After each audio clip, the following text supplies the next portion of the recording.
Hello, എല്ലാവർക്കും ഹിസ്റ്റോറിക്സിന്റെ മറ്റൊരു വീഡിയോയിലേക്ക് സ്വാഗതം. നമ്മൾ ഈ ഒരു വീഡിയോയിൽ ഡിസ്കസ് ചെയ്യാനായിട്ട് പോകുന്നത് നമ്മുടെ +1 ഹിസ്റ്ററി എക്സാമിന്റെ ചോദിക്കാൻ സാധ്യതയുള്ള ചോദ്യങ്ങളും അതിന്റെ ഉത്തരങ്ങളുമാണ്.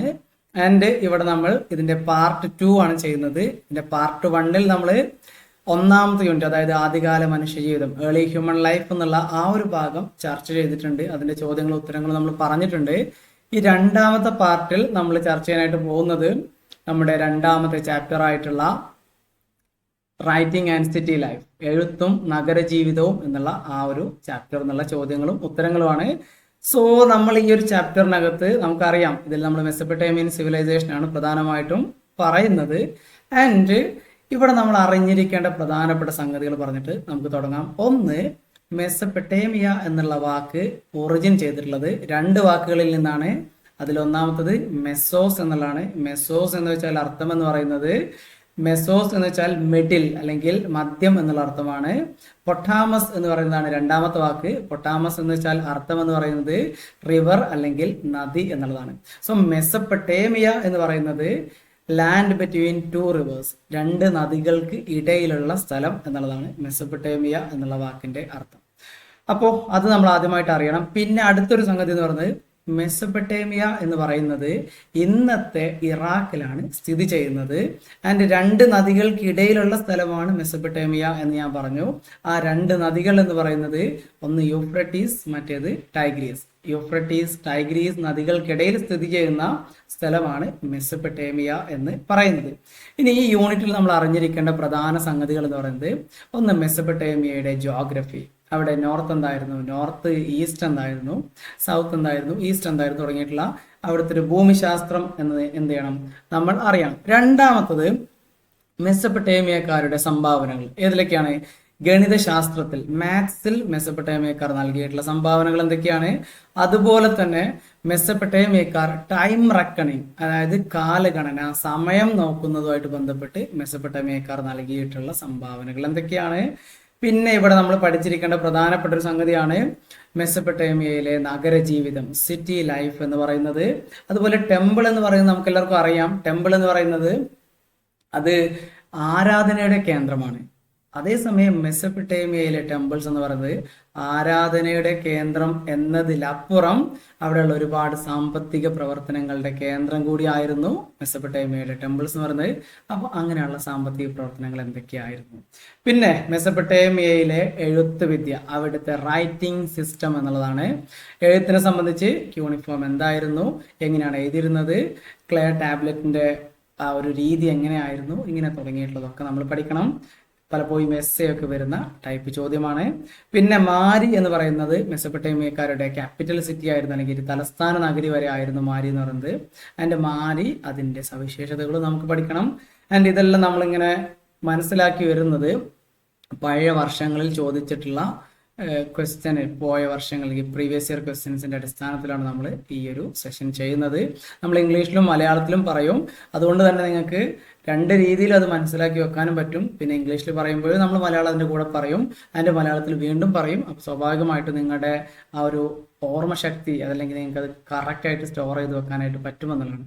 എക്സാമിന് ഒരു സംശയവും ഇല്ലാതെ, ഒരു ബുദ്ധിമുട്ടും ഇല്ലാതെ സുഖമായിട്ട് എഴുതാൻ പറ്റും എന്ന് ചുരുക്കം. സോ നമുക്ക് ആദ്യം നമ്മൾ കുറച്ച് ഒബ്ജക്റ്റീവ് ടൈപ്പ് ക്വസ്റ്റ്യൻസ് ആണ് നോക്കുന്നത്. അതായത് കുറച്ച് ഡയറക്റ്റ് ക്വസ്റ്റ്യൻസ്, കുറച്ച് വൺ വേർഡ് ചോദ്യങ്ങളാണ്, ഒറ്റ വാക്കിൽ ഉത്തരം എഴുതുന്ന രീതിയിലുള്ള ചോദ്യങ്ങളാണ് നമ്മൾ നോക്കുന്നത്. സോ ആദ്യത്തെ ഒരു മാച്ച് ദ ഫോളോയിങ് പോലെ കൊടുത്തിട്ടുണ്ട്. സോ നോക്കാം. ഇവിടെ അർബൻ ലൈഫ് എന്ന് വെച്ചാൽ അത് അർബൻ ലൈഫിന്റെ പ്രധാനപ്പെട്ട ഒരു സവിശേഷതയാണ് ഡിവിഷൻ ഓഫ് ലേബർ. നഗരജീവിതത്തിന്റെ പ്രധാനപ്പെട്ട ഒരു സവിശേഷതയാണ് തൊഴിൽ വിഭജനം എന്ന് പറയുന്നത്.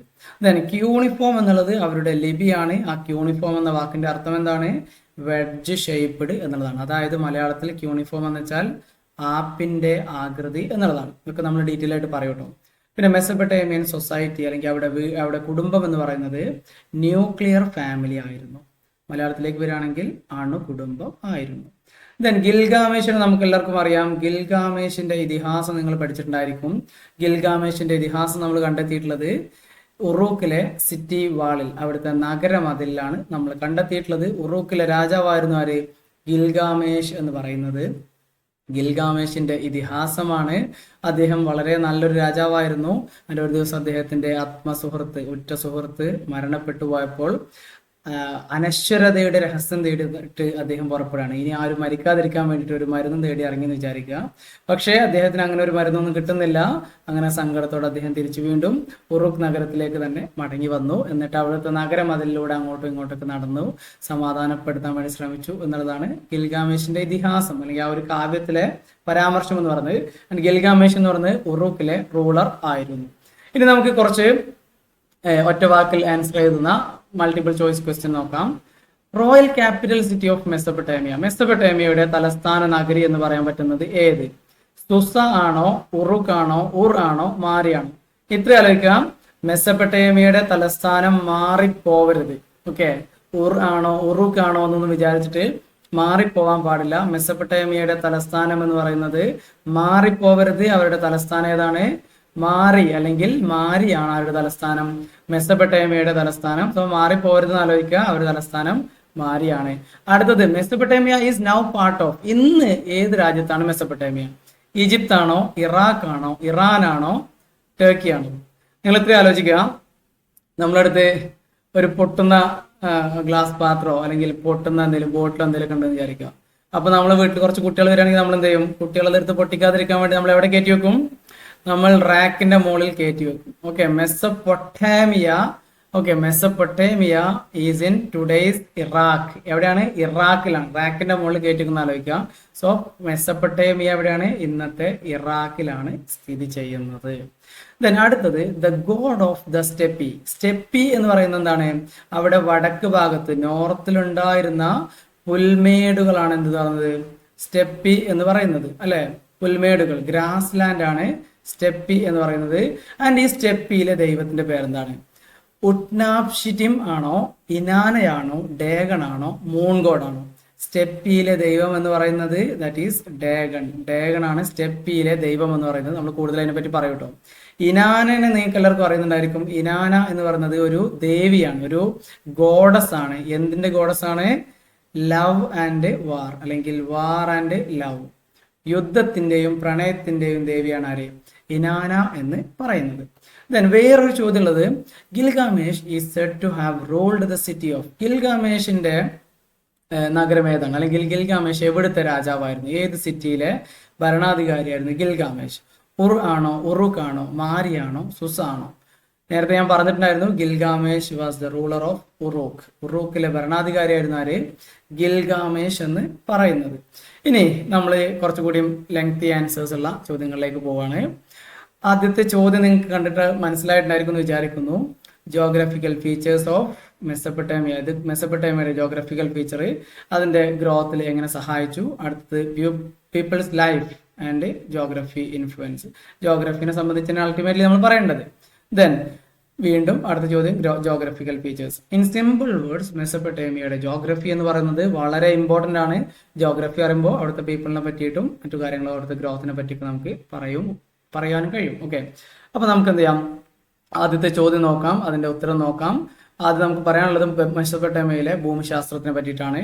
സോ നമുക്ക് എല്ലാവർക്കും അറിയാം, ഭൂമിശാസ്ത്രം എന്ന് പറയുമ്പോൾ നമുക്ക് നോർത്ത് എന്ന് വെച്ചാൽ വടക്ക്, ദെൻ ഈസ്റ്റ് എന്ന് വെച്ചാൽ കിഴക്ക്, ദെൻ സൗത്ത് എന്ന് വെച്ചാൽ കിഴക്ക്, സൗത്ത് എന്ന് വെച്ചാൽ തെക്ക്. ഓക്കെ, ഇതാണ് നമ്മുടെ ഡയറക്ഷൻസ് എന്ന് പറയുന്നത്. പിന്നെ നമുക്ക് പടിഞ്ഞാറ് വെസ്റ്റ് ഉണ്ട്. പക്ഷെ മെസ്സപ്പൊട്ടേമിയൻ സിവിലൈസേഷനെ സംബന്ധിച്ചിടത്തോളം വെസ്റ്റിന് നമുക്കിവിടെ ഡിസ്കഷന്റെ ആവശ്യമില്ല, കാരണം അവർ വെസ്റ്റിലേക്ക് ഓക്കുപ്പൈ ചെയ്തിട്ടില്ല. പിന്നെ ഇതിനകത്ത് നോർത്തിന്റെയും ഈസ്റ്റിന്റെയും ഇടയ്ക്കുള്ളൊരു സ്ഥലമാണ്, അതാണ് നോർത്ത് ഈസ്റ്റ് എന്ന് വെച്ചാൽ വടക്ക് കിഴക്ക്. ഓക്കെ, ഇനി നിങ്ങൾ ഇങ്ങനെ ആലോചിക്കുക, ഇത് നോർത്ത് ഈസ്റ്റ്, ഇതിന്റെ അടിയിൽ നിന്ന് എന്താണ്? കുത്തനെയാണ് പോയിട്ടുള്ളത്. അപ്പൊ നോർത്ത് ഈസ്റ്റില് അവിടെ എന്തുണ്ടായിരുന്നു? അവിടെ മലകളും പർവ്വത നിരകളും ഉണ്ടായിരുന്നു. ഓക്കെ, മലകളും പർവ്വത നിരകളും അല്ലെങ്കിൽ മലകളും പർവ്വതങ്ങളും സമതലങ്ങളും അവിടെ ഉണ്ടായിരുന്നു. അപ്പൊ മലകളുണ്ട്, പിന്നെ സമതലം എവിടെ ഉണ്ട്?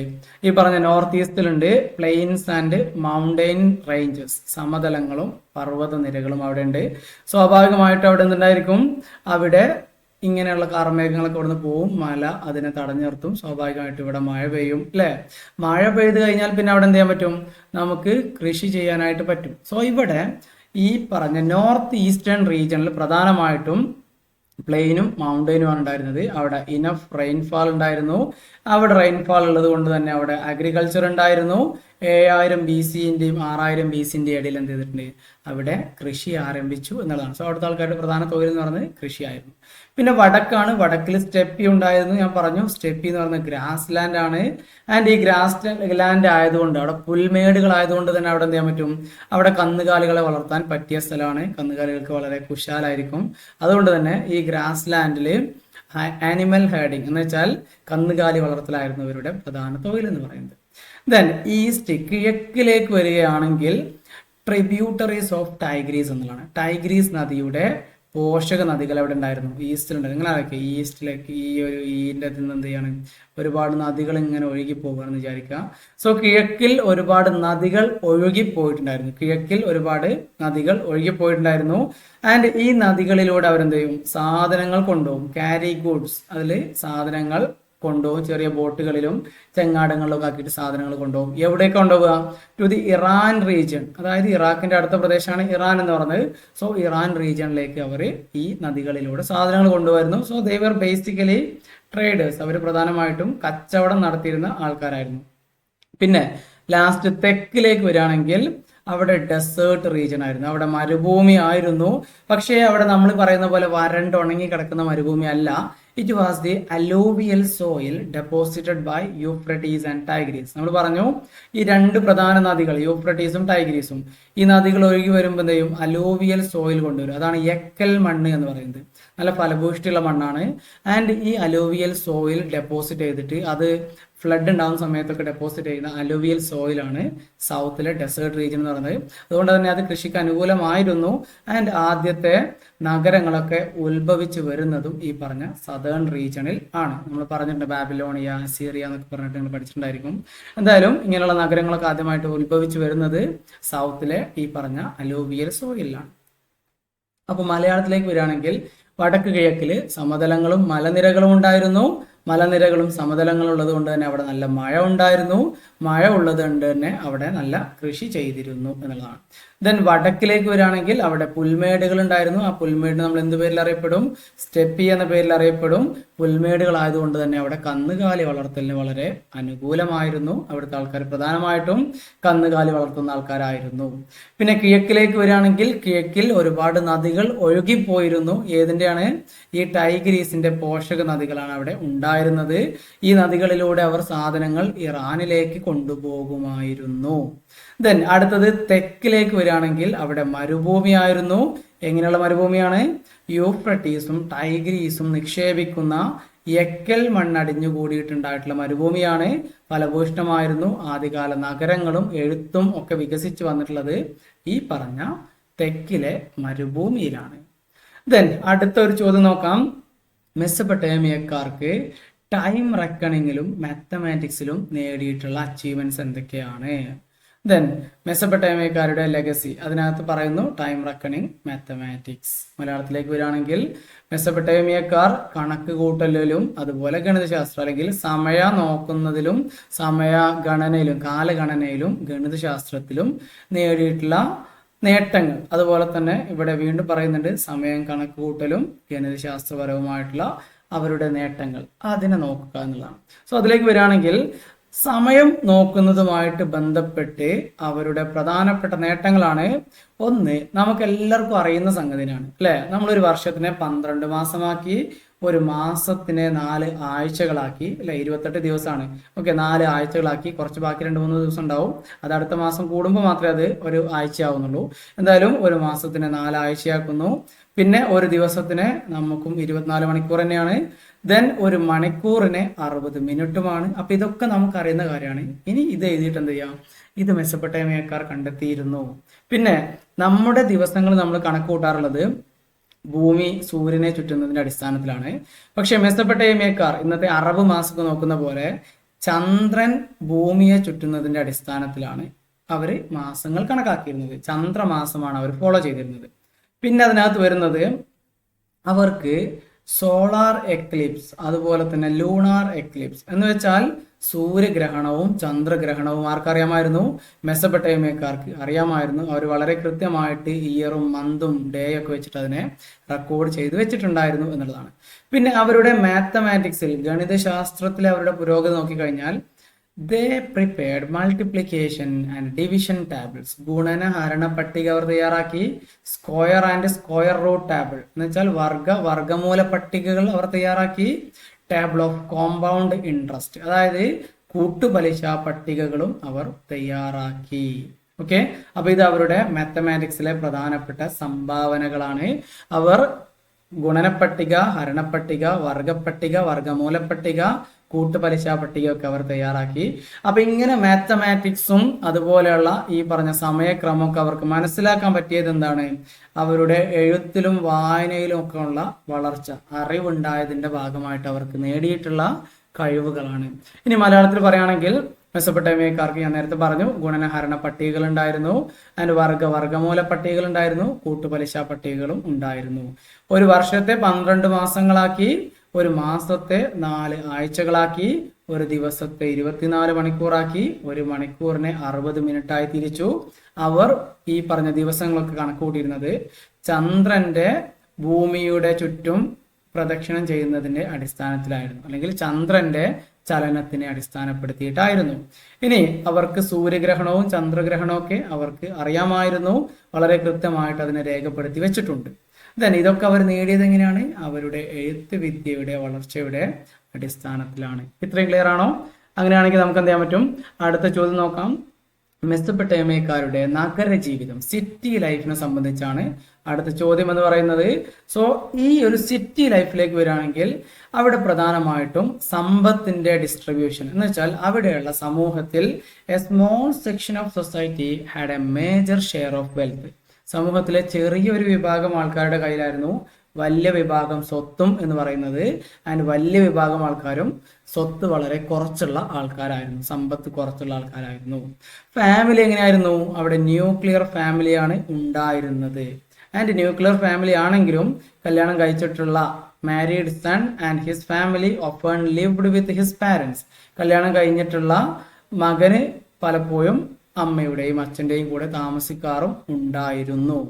ദെൻ കുടുംബത്തിന്റെ തലവൻ, who was the head of the family, അത് എല്ലായിടത്തെയും പോലെ തന്നെ അച്ഛനായിരുന്നു. കുടുംബത്തിന്റെ നാഥൻ, കുടുംബത്തിന്റെ തലവൻ എന്ന് പറയുന്നത്. ആൻഡ് അച്ഛന്റെ സ്വത്ത്, അച്ഛന്റെ വീട്, അച്ഛന്റെ ഹേർഡ്സ് എന്ന് വെച്ചാൽ കന്നുകാലികൾ, അച്ഛന്റെ ഫീൽഡ്, അച്ഛന്റെ കൃഷിസ്ഥലം, ഇതൊക്കെ ആർക്ക് കിട്ടും? മക്കൾക്ക് കിട്ടുമെന്നുള്ളതാണ്, പുത്രന്മാർക്ക് അല്ലെങ്കിൽ ആൺമക്കൾക്ക് കിട്ടുമെന്നുള്ളതാണ്. അപ്പൊ പെൺകുട്ടികളെ സംബന്ധിച്ചിടത്തോളം അവിടെ അറേഞ്ച്ഡ് മാരേജ് ആണ് ഉണ്ടായിരുന്നത്. ആൻഡ് ഈ അറേഞ്ച്ഡ് മാരേജിന്റെ സമയത്ത് എന്ത് ചെയ്യും? അച്ഛൻ വധുവിന്, അതായത് അച്ഛൻ മകൾക്ക് അച്ഛന്റെ ഷെയറിന്റെ ഒരു ഭാഗം, അച്ഛന്റെ സ്വത്തിന്റെ ഒരു ഷെയർ കൊടുക്കും എന്നുള്ളതാണ്. എന്നുവെച്ചാൽ kind of Mesopotamian form of dowry, അങ്ങനത്തെ ഒരു സ്ത്രീധനം കൊടുക്കുന്ന രീതി അവിടെ ഉണ്ടായിരുന്നു എന്നുള്ളതാണ്. മലയാളത്തിലേക്ക് വരികയാണെങ്കിൽ സമ്പത്തിന്റെ ഭൂരിഭാഗവും വളരെ കുറച്ച് ആൾക്കാരുടെ കയ്യിലായിരുന്നു. ഭൂരിഭാഗം ആൾക്കാർക്കും സമ്പത്ത് ഉണ്ടായിരുന്നില്ല. അടുത്തത് അണുകുടുംബങ്ങളാണ് അവിടെ ഉണ്ടായിരുന്നത്. അണുകുടുംബങ്ങളായിരുന്നെങ്കിലും കല്യാണം കഴിഞ്ഞിട്ടുള്ള മകനും അവന്റെ ഭാര്യയും കുട്ടികളൊക്കെ അച്ഛൻ അമ്മമാരുടെ കൂടെ താമസിക്കുന്ന ഒരു പതിവും അവിടെ കാണാറുണ്ട്.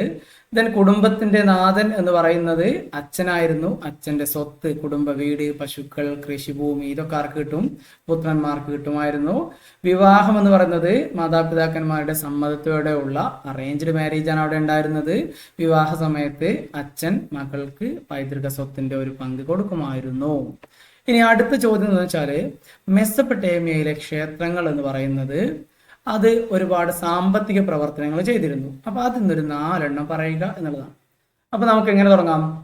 മെസൊപ്പൊട്ടേമിയൻ ടെമ്പിൾസ് എന്ന് പറയുന്നത് ആരാധനയുടെ കേന്ദ്രങ്ങൾ മാത്രമായിരുന്നില്ല. അവിടെ എന്തുണ്ടായിരുന്നു? ഒരുപാട് എക്കണോമിക് ആക്ടിവിറ്റീസ്, ഒരുപാട് സാമ്പത്തിക പ്രവർത്തനങ്ങൾ ഉണ്ടായിരുന്നു. അതിൽ നിന്ന് 4 പറയുകയാണെങ്കിൽ 1 ഓയിൽ പ്രസ്സിംഗ്, എണ്ണയാട്ടൽ, 2 ഗ്രെയിൻ ഗ്രൈൻഡിങ്, അരി പൊടിക്കൽ, 3 സ്പിന്നിങ് ഓഫ് വൂൾ എന്ന് വെച്ചാൽ നൂൽപ്പ്, കമ്പിളി വസ്ത്ര നിർമ്മാണം, weaving of wool and cloth എന്ന് വെച്ചാൽ നെയ്ത്ത്, കമ്പിളി വസ്ത്ര നിർമ്മാണം അല്ലെങ്കിൽ വസ്ത്ര നിർമ്മാണം, അല്ലെങ്കിൽ എന്ത് ചെയ്യുക? നൂൽപ്പ്, നെയ്ത്ത്, സ്പിന്നിങ് ആൻഡ് വീവിംഗ്. ഇത്രയെങ്കിലും എഴുതി വെക്കുക. മലയാളത്തിലേക്ക് വരികയാണെങ്കിൽ ക്ഷേത്രങ്ങൾ ആരാധന കേന്ദ്രം മാത്രമായിരുന്നില്ല, ഒരുപാട് സാമ്പത്തിക പ്രവർത്തനങ്ങൾ ക്ഷേത്രങ്ങളിൽ ഉണ്ടായിരുന്നു. അത് 4 പറയുകയാണെങ്കിൽ 1 എണ്ണയാട്ടൽ, രണ്ടാമത്തത് ധാന്യം പൊടിക്കൽ അല്ലെങ്കിൽ ധാന്യം നെല്ല് കുത്തൽ, അങ്ങനെയൊക്കെ എഴുതിയേക്കാം. ഓക്കെ, നെല്ല് അല്ലെങ്കിൽ ധാന്യം എന്താണ് പറയലേ എന്താണ് പറയാ ഈ മില്ലില് പ്രവർത്തിപ്പിക്കുക. ദെൻ നൂൽപ്പ്, അതുപോലെ കമ്പിളി വസ്ത്ര നിർമ്മാണം, അല്ലെങ്കിൽ ചുരുങ്ങിയ പക്ഷം വസ്ത്ര നിർമ്മാണം എന്നെങ്കിലും ഓർത്തു വെക്കുക. ഇത്രയും സാമ്പത്തിക പ്രവർത്തനങ്ങൾ മെസൊപ്പൊട്ടേമിയയിലെ ക്ഷേത്രങ്ങളിൽ നടന്നിരുന്നു. ദെൻ അടുത്ത ചോദ്യം നിങ്ങൾക്ക് നോക്കിക്കഴിഞ്ഞാൽ മനസ്സിലാവും, ഒരുപാട് തവണ റിപ്പീറ്റഡ്ലി ചോദിച്ചിട്ടുള്ളതാണ്. എസ് ഒക്കെ ആയിട്ട് ചോദിക്കാൻ സാധ്യത ഉള്ള ഒരു ഏരിയ ആണ്. എസ് എന്ന് പറയുമ്പോൾ 8 മാർക്കാണ് ഉള്ള ഒരു ഏരിയ ആണ് മെസൊപ്പൊട്ടേമിയൻ സിസ്റ്റം ഓഫ് റൈറ്റിംഗ്, അവരുടെ എഴുത്ത് വിദ്യ and cuneiform script. Again, writing system, cuneiform writing, then writing developed by the Mesopotamians, cuneiform writing on clay tablet, cuneiform script, then writing and its development in Mesopotamia. ഇതെല്ലാം ചോദിക്കുന്നത് എന്താണ്, മെസൊപ്പൊട്ടേമിയയിലെ എഴുത്ത് വിദ്യനെ സംബന്ധിച്ച് പറയുക അല്ലെങ്കിൽ അതിനെപ്പറ്റി എഴുതുക എന്നുള്ളതാണ്. സോ മലയാളത്തിലും അത് തന്നെയാണ്, മെസൊപ്പൊട്ടേമിയയുടെ എഴുത്ത്, അവരുടെ ലിപി, ക്യൂണിഫോം, ഇതൊക്കെയാണ് അതിൽ പറയുന്നത്. അപ്പൊ നമ്മൾ അതിന്റെ ഉത്തരത്തിലേക്ക് നോക്കിക്കഴിഞ്ഞാൽ ഏതാണ്ട് 3200 BC ചെയ്തിട്ടുള്ളത് ആദ്യമായിട്ടുള്ള കളിമൺ ഫലകങ്ങൾ നമുക്ക് ലഭിക്കുന്നത്. ആൻഡ് ഇവരുടെ ഈ ഫലകങ്ങൾ അവർ എഴുതിയിരുന്നത് പിക്ചേഴ്സ്, നമ്പേഴ്സ്, സൈൻ, സിമ്പിൾസ് തുടങ്ങിയിട്ടുള്ള സംഗതികൾ ഉപയോഗിച്ചിട്ടാണ്. ഇനി അങ്ങനെയുള്ള ഇതിനകത്ത് ഒരുപാട് ഓക്സൻ, കാളയുടെ ചിഹ്നം, ഫിഷിന്റെ ചിഹ്നം, ബ്രെഡിന്റെ ചിഹ്നം, അതായത് റൊട്ടിയുടെ ചിഹ്നം, ഡോഗ് എന്ന് വെച്ചാൽ പ്രാവിന്റെ ചിഹ്നം, ഇതൊക്കെ നമ്മൾ കണ്ടിട്ടുണ്ട്. ഇതൊക്കെ ഒരു എക്സാമ്പിൾ പറഞ്ഞു എന്നുള്ളൂ. എല്ലാ സാധനങ്ങൾക്കും അവർ ചിഹ്നങ്ങളാണ് ഉപയോഗിച്ചിരുന്നത്. അടുത്തത് അവരെവിടെയാണ് എഴുതിയിരുന്നത്, കളിമൺ കുഴച്ചിട്ട്, അത് ക്ലേ ടാബ്ലറ്റുകളുടെ മുകളിലാണ് എഴുതിയിരുന്നത്. ഇങ്ങനെയാണ് പറയുന്നത്, അവരെന്ത് ചെയ്യും, കളിമൺ കുഴച്ച് അവരുടെ എഴുതുന്ന ആളുടെ കയ്യിൽ ഹോൾഡ് ചെയ്യാൻ പാകത്തിന് അതിനെ വലുപ്പത്തിലാക്കി എടുക്കും. അതായത് ഒരു ടാബാക്കി മാറ്റും. ഒരു ടാബ്ലറ്റ് എന്ന് വെച്ചാൽ കയ്യിൽ ഇങ്ങനെ വെക്കാൻ പറ്റുന്ന രീതിയിൽ അതിനെ മാറ്റും. അതിന് അതിന് ഈർപ്പമുള്ള സമയത്ത്, നനഞ്ഞു കിടക്കുന്ന സമയത്ത് എന്ത് ചെയ്യും, ഒരു ഷാർപ്പ് റീഡ് എന്ന് വെച്ചാൽ എഴുതാൻ പറ്റിയ മോനയുള്ള ഒരു സാധനം വെച്ചിട്ട് എന്ത് ചെയ്യും, അതിലിങ്ങനെ എഴുതി വെക്കും. അതിൻ്റെ അവരുടെ എഴുത്തിന്റെ രീതി എന്ന് വെച്ചാൽ വെഡ്ജ് ഷേപ്പിലാണ്, അതായത് ആപ്പിന്റെ ആകൃതിയിലുള്ള കുറെ ഇങ്ങനെയുള്ള ആപ്പ് എന്ന് വെച്ചാൽ കണ്ടിട്ടായിരിക്കും വിചാരിക്കുന്നു, മരത്തിനൊക്കെ പൂളിടുക എന്നൊക്കെ പറയും. അപ്പൊ അത്തരത്തിലുള്ള ഷേപ്പുകളിലൊക്കെ ഉള്ള സൈനുകളാണ് അവർ ഉപയോഗിച്ചിരുന്നത്. അപ്പൊ അത് അതിൽ എഴുതി വെക്കും. എഴുതി കഴിഞ്ഞിട്ട് നനഞ്ഞു കിടക്കുന്ന ഒരു സമയത്ത് തന്നെയാണ് അവർ എഴുതുക, ആ സമയത്ത് എഴുതാൻ പറ്റുള്ളൂ. അങ്ങനെ എഴുതി കഴിഞ്ഞിട്ട് എന്ത് ചെയ്യും, അത് വെയിലത്ത് കൊണ്ടുപോയിട്ട് ഉണക്കും. ബേൺഡ് അല്ലെങ്കിൽ എന്താണ് ബേക്ക്ഡ് ഇൻ സൺലൈറ്റ് എന്നുള്ളതാണ്. സൺലൈറ്റിൽ അത് ഉണക്കിയെടുക്കും. ഉണക്കിയെടുത്തു കഴിഞ്ഞാൽ പിന്നെ അത് മായ്ച്ചിട്ട് പിന്നെ എഴുതാനൊന്നും പറ്റൂല. അതുകൊണ്ട് തന്നെ വൺസ് ഉണ്ടാക്കി കഴിഞ്ഞാൽ പിന്നെ അത് അവിടെ കിടക്കണം എന്നുള്ളതാണ്. പിന്നെ വേറെ ഒന്ന് എഴുതണമെങ്കിൽ വേറെ ഇതുപോലെ ക്ലേ ടാബ്ലറ്റ് ഉണ്ടാക്കണം. അതുകൊണ്ട് തന്നെ അവിടെ ഒരുപാട് ക്ലേ ടാബ്ലറ്റുകൾ കണ്ടെത്തിയിട്ടുണ്ട്. കാരണം എന്താണ്, ഇത്രയും എഴുതല് മായ്ച്ചാണ്ട് പിന്നെ എഴുതാൻ പറ്റില്ല. അതുകൊണ്ട് തന്നെ അവര് വീണ്ടും വീണ്ടും വേറെ ഉണ്ടാക്കി എഴുതുമായിരുന്നു എന്നുള്ളതാണ്. സോ ഇനി ഇതിനകത്ത് ക്യൂണിഫോം എന്നുള്ളതാണ് അവരുടെ ലിപി എന്ന് പറയുന്നത്. സോ ക്യൂണിഫോം എന്ന് പറയുന്ന വാക്ക് വന്നിട്ടുള്ളത് 2 ലാറ്റിൻ വാക്കുകളിൽ നിന്നാണ്, ഫ്രം 2 ലാറ്റിൻ വേർഡ്സ്. ഏതൊക്കെയാണ്, ഒന്ന് ക്യൂണസ്, ഇറ്റ് മീൻസ് വെഡ്ജ്, ആപ്പ് എന്നർത്ഥമുള്ള ക്യൂണസ്, ആൻഡ് ഫോർമ എന്ന് വെച്ച് കഴിഞ്ഞാൽ ഷേപ്പ്, ഫോർമാറ്റ് എന്നൊക്കെ ആലോചിച്ചാൽ മതി. സോ ഫോർമ എന്ന് വെച്ചാൽ ഷേപ്പ്, അപ്പോൾ ആപ്പിന്റെ ആകൃതി. അതായത് ക്യൂണിഫോം എന്ന വാക്കിന്റെ അർത്ഥം wedge shaped. Okay, wedge shaped, ആപ്പിന്റെ ആകൃതി എന്നാണ്. ഇനി ഞാൻ നേരത്തെ പറഞ്ഞു ഉണങ്ങിക്കഴിഞ്ഞാൽ അത് നശിപ്പിക്കാൻ പറ്റൂല. സോ അതുകൊണ്ട് തന്നെ ഇവർ പിന്നെയും അടുത്തത് ഉണ്ടാക്കുന്ന രീതിയാണ് ചെയ്തിരുന്നത്. ദെൻ ഏതാണ്ട് 2600 BC-യിൽ 2600 BC-യിൽ അവരുടെ ഭാഷ, അവര് ക്യൂണിഫോം സ്ക്രിപ്റ്റ് വളരെ സജീവമായിട്ട് വരുന്നു. ആൻഡ് ഈ സമയത്തെ ഭാഷ എന്ന് പറയുന്നത് ഇറ്റ് വാസ് സുമേറിയൻ ഭാഷയാണ് യൂസ് ചെയ്തിരുന്നത്. ഇനി എന്തിനാണ് അവർ എഴുതിയിരുന്നത്, അവരുടെ എഴുത്തിന്റെ ഉപയോഗങ്ങൾ എന്തൊക്കെയായിരുന്നു?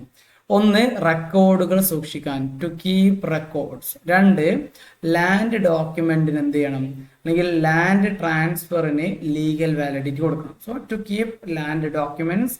അടുത്തത് ടു പ്രിപ്പയർ ഡിക്ഷണറീസ്, ഡിക്ഷണറികൾ ഉണ്ടാക്കാൻ. ഞാൻ നേരത്തെ പറഞ്ഞ ഒരുപാട് സിമ്പിൾസ് ഒക്കെ ഉണ്ട്. ഇതൊക്കെ പഠിച്ചെടുക്കണമെങ്കിൽ ഭയങ്കര ബുദ്ധിമുട്ടാണ്. അതുകൊണ്ട് തന്നെ അതിൻ്റെയൊക്കെ എന്ത് ചെയ്യും, ഡിക്ഷണറി അവർ പ്രിപ്പയർ ചെയ്തിരുന്നു എന്നുള്ളതാണ്. പിന്നെ രാജാക്കന്മാർ ഒരുപാട് യുദ്ധം നടത്തും, ഒരുപാട് നിർമ്മാണ പ്രവർത്തികൾ നടത്തും. ഇതൊക്കെ ജനങ്ങളെ അറിയിക്കണം. സോ രാജാവിന്റെ ഹീറോയിക് ഡീഡ്സ് എന്ന് വെച്ചാൽ രാജാവിന്റെ പ്രവർത്തികൾ ജനങ്ങളെ അറിയിക്കാൻ വേണ്ടിയിട്ട്. അടുത്തത് ലോ ചേഞ്ചസ്, നിയമത്തിലുള്ള മാറ്റങ്ങൾ. നിങ്ങൾക്ക് അറിയുന്നുണ്ടായിരിക്കും അവിടെ ഹാമുറാബി കോഡുകളൊക്കെ ഉണ്ടായിരുന്നു. കണ്ണിന് കണ്ണ്, പല്ലിന് പല്ല് എന്നൊക്കെ പറഞ്ഞിട്ട് ഹാമുറാബി കോഡ് ഉണ്ടായിരുന്നു. അപ്പൊ ഇത്തരത്തിൽ ഒരുപാട് കസ്റ്റമറി ലോസ് അവിടെ ഉണ്ടായിരുന്നു. ഈ നിയമങ്ങളൊക്കെ ആരറിയിക്കണം, ജനങ്ങളെ അറിയിക്കണം. അതിനും വേണ്ടിയിട്ടും അവർ എഴുത്ത് ഉപയോഗിച്ചിരുന്നു. പിന്നെ ഇവരുടെ സൈൻ എന്ന് പറയുന്നത് ഓരോ സൈനും ഓരോ വാക്കിനെ റെപ്രസെന്റഡ് എ വേർഡ് അല്ലെങ്കിൽ ഒരു സിലബിളിനെയാണ് അത് റെപ്രസെന്റ് ചെയ്തിട്ടുണ്ടായിരുന്നത്. അപ്പൊ ഇത്തരത്തിൽ ഹൺഡ്രഡ്സ് അല്ലെങ്കിൽ തൗസൻഡ്സ് ഓഫ് സൈൻസ് അവിടെ ഉണ്ടായിരുന്നു. അതുകൊണ്ട് തന്നെ ഇത്രയും സൈനുകൾ ഒരാൾക്ക്, നമുക്കിപ്പോൾ അവിടെ ഇംഗ്ലീഷിൽ 26 അക്ഷരങ്ങൾ പഠിക്കാൻ പറ്റുന്നില്ല, അല്ലെങ്കിൽ അക്ഷരം പഠിച്ചിട്ടുണ്ടായിരിക്കും, അത് വെച്ചിട്ട് കാര്യങ്ങൾ ചെയ്യാൻ നമുക്ക് പറ്റുന്നില്ല. ഇവരെ സംബന്ധിച്ചിടത്തോളം ഇത്രയും ആയിരക്കണക്കിന് നൂറുകണക്കിന് സൈനുകൾ, ചിഹ്നങ്ങൾ അവിടെ ഉണ്ട്. ഈ ചിഹ്നങ്ങളൊക്കെ പഠിച്ചെടുക്കുക എന്നുള്ളത് ഭയങ്കര ബുദ്ധിമുട്ടായിരുന്നു. അതുകൊണ്ട് തന്നെ only a few people could read and write, കുറച്ച് ആൾക്കാർക്ക് മാത്രമേ അവിടെ എഴുത്തും വായനയും അറിയുമായിരുന്നുള്ളൂ എന്നും ഓർത്തു വെക്കുക. പിന്നെ എഴുത്തും വായനയുടെ മറ്റൊരു പ്രധാന സവിശേഷത എന്ന് വെച്ചാൽ നഗരജീവിതവുമായിട്ടും കച്ചവടവുമായിട്ടും എഴുത്തിന് കാര്യമായിട്ടുള്ള ബന്ധം ഉണ്ട്. കച്ചവടമൊക്കെ നടത്തുമ്പോൾ എന്ത് ചെയ്യണം? എഴുത്ത് വളരെ അത്യാവശ്യമായിട്ട് വരും, ഇടപാടുകളൊക്കെ സൂക്ഷിക്കേണ്ടി വരും.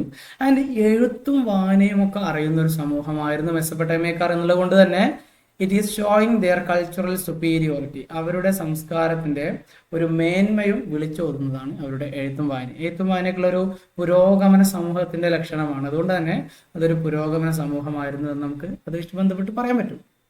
മലയാളത്തിലേക്ക് വരികയാണെങ്കിൽ മനസ്സിലാക്കി വെക്കുക, 3200ഓടെയാണ് ആദ്യത്തെ ഫലകങ്ങൾ നമ്മൾ കാണുന്നത്. അതിലൊരുപാട് ചിത്രങ്ങളും അക്കങ്ങളും ചിഹ്നങ്ങളും ഒക്കെ അവർ ഉപയോഗിച്ചിട്ടുണ്ടായിരുന്നു. ആൻഡ് ഇവരുടെ എഴുത്ത് വിദ്യയുടെ പേരായിരുന്നു ക്യൂണിഫോം എന്ന് പറയുന്നത്. ക്യൂണിഫോം അവർ എഴുതിയിരുന്നത് കളിമൺ കുഴച്ചൊരു ഫലകം ഉണ്ടാക്കും. അത് നനഞ്ഞിരിക്കുന്ന സമയത്ത് അതിൽ നല്ല മൂർച്ചയുള്ള നല്ല ഷാർപ്പായിട്ടുള്ള നമ്മുടെ മരക്കൊണ്ടോ അല്ലെങ്കിൽ മരത്തിന്റെ കഷ്ണം കൊണ്ടൊക്കെ അവർ എഴുതുമായിരുന്നു എന്നുള്ളതാണ്. അങ്ങനെ എഴുതിയിട്ട് അവരത് വെയിലത്ത് വെച്ച് ഉണക്കി സൂക്ഷിക്കുമായിരുന്നു. ആൻഡ് ക്യൂണിഫോം എന്നുള്ള വാക്ക് ഉത്ഭവിച്ചിട്ടുള്ളത് 2 ലാറ്റിൻ വാക്കുകളിൽ നിന്നാണ്. ഏതൊക്കെയാണ്? ക്യൂണസ് എന്ന് വെച്ചാൽ ആപ്പ് എന്നും ഫോർമ എന്ന് വെച്ചാൽ ആകൃതി എന്ന അർത്ഥമുള്ള 2 വാക്കുകൾ. ആൻഡ് ക്യൂണസ് എന്ന് വെച്ചാൽ ആപ്പ് എന്നാണ്, ഫോർമ എന്ന് വെച്ചാൽ ആകൃതി എന്നാണ്. അതുകൊണ്ട് തന്നെ ക്യൂണിഫോമിന്റെ അർത്ഥം എന്താണ്? ആപ്പിന്റെ ആകൃതി എന്നുള്ളതാണ് അതിന്റെ അർത്ഥം എന്ന് പറയുന്നത്. ഇനി ഇവര് ഉണക്കി കഴിഞ്ഞാൽ പിന്നീട് അതിൽ എഴുതാൻ പറ്റില്ല. അതുകൊണ്ട് തന്നെ ഇങ്ങനെയുള്ള ഒരുപാട് എണ്ണം അവർ എഴുതിയിട്ടുണ്ടായിരുന്നു. ഒരുപാട് ഫലകങ്ങൾ നമ്മൾ അവിടെ നിന്ന് കണ്ടെത്തിയിട്ടുണ്ട്. പിന്നെ 2600 BC കൂടി അവരുടെ ഭാഷ സുമേറിയൻ ഭാഷയാണ് ഉപയോഗിച്ചിരുന്നത്. ക്യൂണിഫോം സ്ക്രിപ്റ്റ് ആണ്, ക്യൂണിഫോം ലിപിയാണ്. ഭാഷയും ലിപിയും വേറെ തന്നെയാണ്. സോ ലിപി ക്യൂണിഫോം ആയിരുന്നു, ഭാഷ സുമേറിയൻ ആയിരുന്നു. എന്തിനാണ് എഴുത്ത് ഉപയോഗിച്ചത്? ഒന്ന് രേഖകൾ സൂക്ഷിക്കാൻ, മറ്റേത് ഭൂമി ഇടപാടുകളൊക്കെ നിയമസാധുത നൽകാൻ, നിഘണ്ടുകൾ നിർമ്മിക്കാൻ, രാജാവിന്റെ പ്രവർത്തനങ്ങൾ എഴുതി വെക്കാൻ, അതുപോലെ തന്നെ നിയമത്തിലെ മാറ്റങ്ങൾ അറിയിക്കാൻ, ഇതിനൊക്കെ വേണ്ടി അവർ എഴുത്ത് ഉപയോഗിച്ചു. ദെൻ ഇതിൽ ഒരുപാട് ചിഹ്നങ്ങൾ ഉണ്ടായിരുന്നു. ഓരോ ചിഹ്നങ്ങളും ഓരോ വാക്കുകളെയാണ് പ്രതിനിധീകരിച്ചിട്ടുണ്ടായിരുന്നത്. ഇങ്ങനെ ഈ സ്ക്രൈബ് എഴുതുന്നയാൾ എന്ത് ചെയ്യണം? ഒരുപാട് ചിഹ്നങ്ങൾ, നൂറുകണക്കിന് ആയിരക്കണക്കിന് ചിഹ്നങ്ങൾ പഠിക്കണമായിരുന്നു. അതുകൊണ്ട് തന്നെ അവിടെ വളരെ കുറച്ച് ആൾക്കാർക്ക് മാത്രമേ എഴുത്തും വായനയും അറിയുമായിരുന്നുള്ളൂ. അതിന്റെ നഗരജീവിതം, വ്യാപാരം ഇതുമായിട്ട് ബന്ധപ്പെട്ട് എഴുത്തിന് കാര്യമായിട്ടുള്ള ബന്ധമുണ്ട്. അവിടെയുള്ള രാജാക്കന്മാർ പ്രൊമോട്ടഡ്, അവരെന്ത് ചെയ്തിരുന്നു? എഴുത്തിനെ പ്രോത്സാഹിപ്പിച്ചിട്ടുണ്ടായിരുന്നു എന്നൊക്കെ പഠിച്ചു വെക്കാം. ഇത്രയുണ്ടെങ്കിൽ സുഖമായിട്ട് നിങ്ങൾക്ക് അതൊരു എസ്സേ ആക്കി മാറ്റാനുള്ള എല്ലാ സംഗതികളും ഇതിനകത്തുണ്ട് എന്നതാണ്. അടുത്ത ചോദ്യം ഇങ്ങനെയാണ്: features of the city of Mari. Mari നഗരത്തിന്റെ സവിശേഷത. അടുത്തത്, മാരി ഒരു ഇമ്പീരിയൽ ക്യാപിറ്റലും ഒരു ട്രേഡിംഗ് സെന്ററുമായിരുന്നു. ആ ഒരു സ്റ്റേറ്റ്മെന്റ് നിങ്ങൾ സപ്പോർട്ട് ചെയ്യുന്നുണ്ടോ? ഉണ്ടെങ്കിൽ അതിനെ സമർത്ഥിക്കുക. അടുത്തത്, മാരി ഒരു പ്രോസ്പെറസ് ട്രേഡിംഗ് സെന്റർ ആയിരുന്നു. ആ സ്റ്റേറ്റ്മെന്റിനെ വിവരിക്കുക. എന്ന് വെച്ചാൽ ഇത്രയേ ഉള്ളൂ മാരിനെ പറ്റിയിട്ട് പറയുക. ഇനി മാരിനെ പറ്റി പറയുകയാണെങ്കിൽ, മാരി എന്ന് പറയുന്നത് യൂഫ്രട്ടീസിന്റെ അപ്പർ അല്ലെങ്കിൽ മുകൾ ഭാഗത്തായിരുന്നു, അതിന്റെ തുടക്കത്തിലുള്ള ഭാഗത്തായിരുന്നു. ദെൻ മാരിയിൽ 2 വിഭാഗം ആൾക്കാരുണ്ടായിരുന്നു. ഓക്കെ, ഒന്നാരാണ്? ഫാർമേഴ്സ്. ഒന്ന് കർഷകരായിരുന്നു, 2 ഹേർഡേഴ്സ്, അതായത് കന്നുകാലികളെ നോക്കുന്ന ആൾക്കാർ. അതായത് മാരിയിൽ ഫാർമേഴ്സ് എന്ത് ചെയ്യും? അഗ്രികൾച്ചർ ചെയ്യും, അവർ കൃഷി ചെയ്യും. ദെൻ ഹേർഡേഴ്സ് എന്ത് ചെയ്യും? കാറ്റിൽ റിയറിങ്, കന്നുകാലികളെ മേയ്ക്കുന്ന പണിയും ചെയ്തിരുന്നു. അപ്പൊ 2 വിഭാഗം ആൾക്കാർ മാരിയിൽ ഉണ്ടായിരുന്നു. ഒരു വിഭാഗം ആൾക്കാർ ഫാമേഴ്സും ഒരു വിഭാഗം ആൾക്കാർ ഹേർഡേഴ്സുമായിരുന്നു. ആൻഡ് പ്രത്യേകത എന്താണെന്ന് വെച്ചാൽ ഇവർ 2 പേരും തമ്മിൽ ഐക്യത്തിലൊക്കെ തന്നെയാണ് ജീവിച്ചിരുന്നത്. ഫാമേഴ്സിന്റെ അടുത്ത് ധാന്യങ്ങൾ ഉണ്ടായിരിക്കും, പച്ചക്കറികൾ ഉണ്ടായിരിക്കും. ഇതൊക്കെ എന്ത് ചെയ്യും? ആനിമൽ ഹേർഡേഴ്സ് അല്ലെങ്കിൽ ഈ പറഞ്ഞ ഇടയന്മാർക്ക് അവർ കൊടുക്കും. പകരം ഇടയന്മാരുടെ അടുത്ത് നിന്നുണ്ടായിരിക്കും പാലുണ്ടായിരിക്കും, പാലുൽപ്പന്നങ്ങൾ ഉണ്ടായിരിക്കും. അത് ഈ പറഞ്ഞ ഫാമേഴ്സിന് കൊടുക്കും. അപ്പൊ ഒരു സാധനങ്ങൾ പരസ്പരം എക്സ്ചേഞ്ച്ഡ് ഗുഡ്സ്, സാധനങ്ങൾ പരസ്പരം കൈമാറിയിരുന്നു. പക്ഷേ പല സമയത്തും അവർ തമ്മിൽ കോൺഫ്ലിക്റ്റുകൾ ഉണ്ടായിരുന്നു. എന്ത് കാരണത്താലാണ് അവർ കോൺഫ്ലിക്റ്റുകൾ ഉണ്ടായിരുന്നത്? ഒന്ന്, കർഷകരുടെ കൃഷി ആര് നശിപ്പിക്കും? ഈ പറഞ്ഞ ആനിമൽസ് നശിപ്പിക്കും. കന്നുകാലികൾ കൃഷി നശിപ്പിക്കുന്നു. 2, ഈ ഇടയന്മാർ പലപ്പോഴും കർഷകരുടെ അവർ സൂക്ഷിച്ചു വെച്ചിട്ടുള്ള ഒരുപാട് ധാന്യങ്ങൾ ഉണ്ടായിരിക്കും, അത് കൊള്ളയടിക്കുന്ന സ്വഭാവം ഇടയന്മാർക്കുണ്ടായിരുന്നു. അതും ഇവർ തമ്മിലുള്ള സംഘടനകളിലേക്ക് നയിച്ചു. 3, ഈ കർഷകരെന്ത് ചെയ്യും, അവരുടെ ഭൂമി മതിൽ കെട്ടി സംരക്ഷിക്കുന്ന സ്വഭാവം ആർക്കുണ്ടായിരുന്നു, കർഷകർക്ക് ഉണ്ടായിരുന്നു. അപ്പൊ ഈ മതിൽ കെട്ടി കഴിഞ്ഞാൽ പലപ്പോഴും ഈ കന്നുകാലികളെയും കൊണ്ട് തൊട്ടടുത്ത റിവറിലേക്ക് പോകുന്നതിന് ആർക്ക് കഴിയൂല, കന്നുകാലികളുടെ ഉടമസ്ഥർക്ക് കഴിയൂല. അപ്പൊ എന്ത് ചെയ്യും, മതിലിനെ ചൊല്ലിയിട്ടും അവർക്കിടയിൽ സംഘടനകൾ ഉണ്ടായിരുന്നു. അപ്പൊ ഓർത്തു വെക്കുക, വാട്ടർ ഡിസ്പ്യൂട്ട്സ് അല്ലെങ്കിൽ disputes regarding the travel to the rivers and lakes. അടുത്തത് മെസൊപ്പൊട്ടേമിയൻ സൊസൈറ്റി എന്ന് പറയുന്നത് പുറത്തു നിന്നുള്ള ആൾക്കാരെയൊക്കെ സ്വീകരിച്ചിരുന്നു, open to different people and cultures. അങ്ങനെ മെസൊപ്പൊട്ടേമിയയിലെ മാരിയിലെ രാജാക്കന്മാരായിരുന്നു അമോറൈറ്റ്സ് എന്ന് പറയുന്നത്. അവർ പുറത്തു നിന്ന് വന്ന ആൾക്കാരായിരുന്നു, കാരണം അവരുടെ ഡ്രസ്സിങ് വളരെ വ്യത്യസ്തമായിരുന്നു. ആൻഡ് ഈ അമോറൈറ്റ്സ് പുറത്തു നിന്ന് വന്ന ആൾക്കാരാണെങ്കിലും അവിടുത്തെ ലോക്കൽസ് ആയിട്ടുള്ള അവിടെയുള്ള ഇടയന്മാരുടെ ദൈവമായിരുന്ന ഡേഗൺ, നമ്മൾ നേരത്തെ പറഞ്ഞില്ലേ, ഈ ഡേഗണിന്റെ ഒരുപാട് ക്ഷേത്രങ്ങൾ അമോറൈറ്റ് റൂളേഴ്സ് നിർമ്മിച്ചിരുന്നു. സോ അവർ പുറത്തുനിന്നുള്ള ആൾക്കാരോടൊക്കെ നല്ല ഐക്യത്തിലായിരുന്നു. പുറത്തുനിന്ന് വന്ന ആൾക്കാർ ഇവരോടും നല്ല രീതിയിലാണ് ഉണ്ടായിരുന്നത് എന്ന് ചുരുക്കം. Then Mari was an urban centre and trading hub. Mari ഒരു ഈ പറഞ്ഞ കൃഷിയുടെ കേന്ദ്രമായിരുന്നു, അതുപോലെ തന്നെ കന്നുകാലികൾ ഉണ്ടായിരുന്നു. അതിലുപരി മാരി എന്തായിരുന്നു, വലിയൊരു നഗര കേന്ദ്രം കൂടിയായിരുന്നു. അർബൻ സെന്റർ ആയിരുന്നു, ഒരു കച്ചവട കേന്ദ്രം കൂടി ആയിരുന്നു. പ്രധാനമായിട്ടും മാരിയിൽ ഇവർക്കിടയിൽ, അതായത് സൗത്തിലേക്ക് പോകുന്ന ആൾക്കാർ എന്ത് ചെയ്യും, അവരുടെ ഒരു ഇടത്താവളമാണ് മാരി എന്ന് പറയുന്നത്. ഓക്കെ, സൗത്തിലേക്ക് പോകുന്നതിനുള്ള ഒരു ഇടത്താവളമാണ് മാരി എന്ന് പറയുന്നത്. മാരിയിൽ കച്ചവട സാധനങ്ങളുമായിട്ട് കച്ചവടക്കാരെന്ത് ചെയ്യായിരുന്നു, അവർ റെസ്റ്റ് എടുക്കുമായിരുന്നു. അപ്പോൾ സൗത്തിലേക്ക് പോകുന്ന ബോട്ടുകൾ, അവിടേക്ക് പോകുന്ന വലിയ വലിയ കച്ചവട കാരവൻസ് ഒക്കെ മാരിയിൽ റെസ്റ്റ് എടുക്കും. മാരിയിൽ റെസ്റ്റ് എടുക്കുമ്പോൾ ദേ കളക്റ്റഡ് 1/10 ടാക്സ്. മാരിയിൽ റൂളേഴ്സ് എന്ത് ചെയ്യുമായിരുന്നു, അവിടുത്തെ ഉദ്യോഗസ്ഥര് 1/10, ഓക്കെ, 1/10 എന്ത് ചെയ്യും, അവിടെ നികുതിയായിട്ട് കളക്ട് ചെയ്യുമായിരുന്നു. ഇനി സാധനങ്ങൾ എന്തൊക്കെയാണ് കൊണ്ടുവരുന്നത്, സ്റ്റോൺസ് എന്ന് വെച്ചാൽ ഗ്രൈൻഡിങ് സ്റ്റോൺസ്, മിനുസപ്പെടുത്തിയ കല്ലുകൾ, വൂഡ് അല്ലെങ്കിൽ ടിമ്പർ, മരത്തടികൾ, വൈൻ, ഓയിൽ ജാർസ് ഒക്കെ കൊണ്ടുപോയിരുന്നു.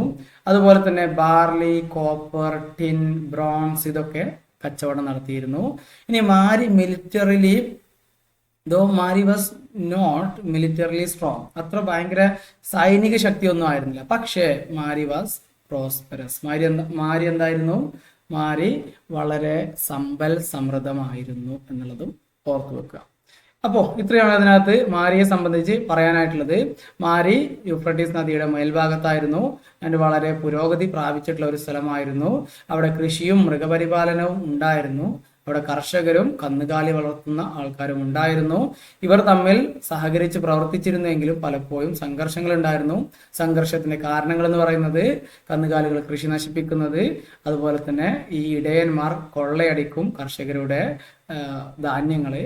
മൂന്നാമത്തത്, കർഷകർ ഇവർക്ക് നദികളിലേക്കും തടാകങ്ങളിലേക്കുള്ള പ്രവേശനം ഇടയന്മാർക്ക് നിഷേധിച്ചിരുന്നു. ഇതാണ് ഇവർ തമ്മിലുള്ള സംഘടന കാരണമെന്ന് പറഞ്ഞു. അടുത്തത്, മാരിയിലെ ആൾക്കാർ പുറത്തു നിന്നുള്ള ആൾക്കാരൊക്കെ സ്വീകരിച്ചിട്ടുണ്ടായിരുന്നു. മാരിയിലെ രാജാക്കന്മാരായിരുന്നു അമൊറൈറ്റ്സ് എന്ന് പറയുന്നത്. ആൻഡ് ഈ അമൊറൈറ്റ്സ് മാരിയിലെ ഇടയന്മാരുടെ ദൈവമായിരുന്ന ഡേഗണ് വേണ്ടി ക്ഷേത്രങ്ങളൊക്കെ നിർമ്മിക്കുകയും ചെയ്തിരുന്നു. ഇനിയിപ്പോൾ ഇതൊരു വലിയ വ്യാപാര കേന്ദ്രമായിരുന്നു, പ്രത്യേകിച്ച് ഒരു ഇടത്താവളമായിരുന്നു മാരി എന്ന് പറയുന്നത്. ആൻഡ് ഇവിടെ ഒരുപാട് സാധനങ്ങൾ കച്ചവടം നടത്തിയിരുന്നു. അതിൽ മിനുസപ്പെടുത്തിയ കല്ലുകൾ, അതുപോലെ തന്നെ മരത്തടി, വീഞ്ഞ്, എണ്ണവീപ്പകൾ ഇതൊക്കെ കച്ചവടം നടത്തിയിരുന്നു, ബോട്ടുകളിലൂടെ കൊണ്ടുപോയിരുന്നു. അതുപോലെ തന്നെ ബാർലി, ചെമ്പ്, വെളുത്തീയം, വെങ്കലം ഇതൊക്കെ ആയുധങ്ങൾ നിർമ്മിക്കാനൊക്കെ വേണ്ടിയിട്ട് ഇവിടെ കച്ചവടം നടത്തിയിരുന്നു. മാരിയിലൂടെ സാധനങ്ങൾ കൊണ്ടുപോകുമ്പോൾ 1/10 എന്ത് ചെയ്തിരുന്നു, അവിടെ നികുതിയായിട്ട് പിടിച്ചിരുന്നു, അല്ലെങ്കിൽ നികുതിയായിട്ട് വാങ്ങിയിരുന്നു. മാരി ഒരു സൈനിക ശക്തിയൊന്നും അല്ലായിരുന്നെങ്കിലും മാരി കച്ചവടത്തിലൂടെയൊക്കെ ഭയങ്കര ഐശ്വര്യ സമൃദ്ധമായിരുന്നു, സമ്പൽ സമൃദ്ധമായിരുന്നു മാരി എന്ന് പറയുന്നത്. ഇത്രയാണ് മാരിനെ സംബന്ധിച്ച് അറിയേണ്ടത്. ഇനി മെസൊപ്പൊട്ടേമിയയിലെ ചില നഗരങ്ങൾ, 1-2 നഗരങ്ങളുടെ പേര് എഴുതുക എന്നൊക്കെ പറഞ്ഞ എക്സാമിന് ചോദ്യം വന്നാൽ ഓർക്കുക, അവിടുത്തെ ഒരു പ്രധാന നഗരമായിരുന്നു ഊർ എന്ന് പറയുന്നത്, മറ്റൊരു നഗരമായിരുന്നു ഉറൂക്ക് എന്ന് പറയുന്നത്, മറ്റൊരു നഗരമായിരുന്നു മാരി എന്ന് പറയുന്നത്. മാരി അവരുടെ ഒരു പ്രധാനപ്പെട്ട ക്യാപിറ്റൽ സിറ്റി ഒക്കെ ആയിരുന്നു. ഇനി അടുത്തതും നമുക്ക് അവസാനമായിട്ട് നോക്കാനുള്ള എസ് എ ടൈപ്പ് ചോദ്യങ്ങളുമാണ് നമ്മൾ നോക്കുന്നത്.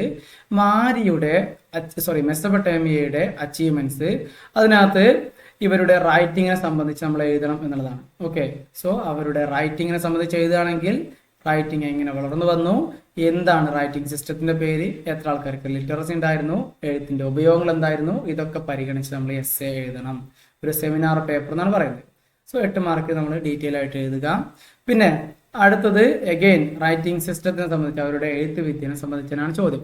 അപ്പൊ അങ്ങനെ നമ്മൾ എഴുതുമ്പോൾ എന്ത് ചെയ്യണം, നമ്മൾ നേരത്തെ പറഞ്ഞ എഴുത്തിനെ സംബന്ധിച്ചിട്ടുള്ള കാര്യങ്ങളൊക്കെ നമുക്ക് ഉൾക്കൊള്ളിക്കാം. അതായത് എഴുത്തിന്റെ പേരെന്തായിരുന്നു, ക്യൂണിഫോം ആയിരുന്നു. ക്യൂണിഫോം ഉണ്ടായിട്ടുള്ളത് 2 ലാറ്റിൻ വാക്കുന്നാണ്. ഏതൊക്കെയാണ് 2 വാക്കുകൾ, അതിന്റെ അർത്ഥം എന്താണ്.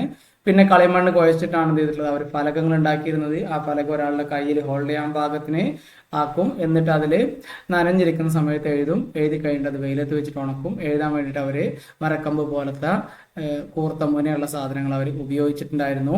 പിന്നെ എന്തിനൊക്കെയാണ് അവർ എഴുതിയിരുന്നത്, അവർ ഭൂമിയുടെ കൈമാറ്റങ്ങൾ, അതുപോലെ രേഖകൾ സൂക്ഷിക്കാൻ, ഡിക്ഷണറീസ് ഉണ്ടാക്കാൻ, രാജാവിന്റെ ഡീഡ്സ്, രാജാവിന്റെ പ്രവർത്തികൾ അറിയിക്കാൻ, നിയമത്തിലുള്ള മാറ്റങ്ങൾ അറിയിക്കാനൊക്കെ അവർ ഉപയോഗിച്ചിരുന്നു.